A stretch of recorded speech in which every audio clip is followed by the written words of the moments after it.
lapho awusayivulile imilenze ulindele ukusakwa.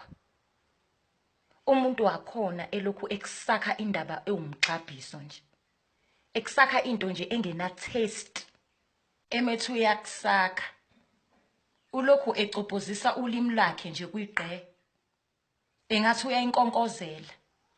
Omunye emethu uyawuncela ubeans ahlanganise konke nezinyo, awusashoshozela ubeans, awusashoshozela ubhontshisi, awusebuhlungu ubhontshisi, engathi uwuncinza ngempentshisi. Lapho-ke phakathi kwamathanga akasacimezile uguluva, akasacimezile usezubhongiso kwenkomo egulayo, engathi inkulu into ayenzayo, umuntu ebheda nje emdala. Lapho-ke wena menzi wake awu-enjoy nakancane, ubheke ngqo, usuzumbona nanezici obukade ungaziboni kuyena, usubona nekhala lakhe elikhulu. Angithi ucikwa yilo mgxabhiso lo awenzayo lapha yakwimomozi yakho.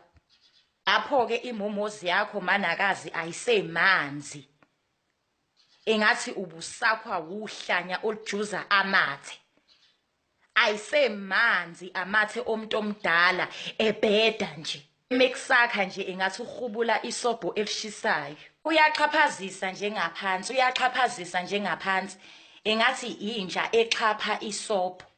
Wenza ukunuku nje methu uyakusakha, engathi le ndlela yakhe yokusakha nje wayifundiswa ukompela. Ulimi lakhe nje liphefoma indaba yendavundavu njengaphansi.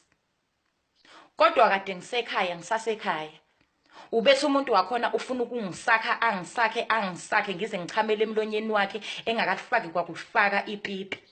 Kanti ubesho lento, umsakho ofikiselana ngamakhasa, umsakho obandayo, engathi ikhala lenja.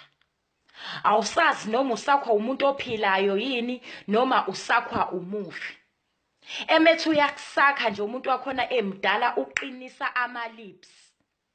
Awusazi nje ukuthi kwenzekalani la kuwena ngaphansi. Umuntu awuncele ubhontshisi aze aqinise imhlathi, kube ngathi yingane encela ingono yebele.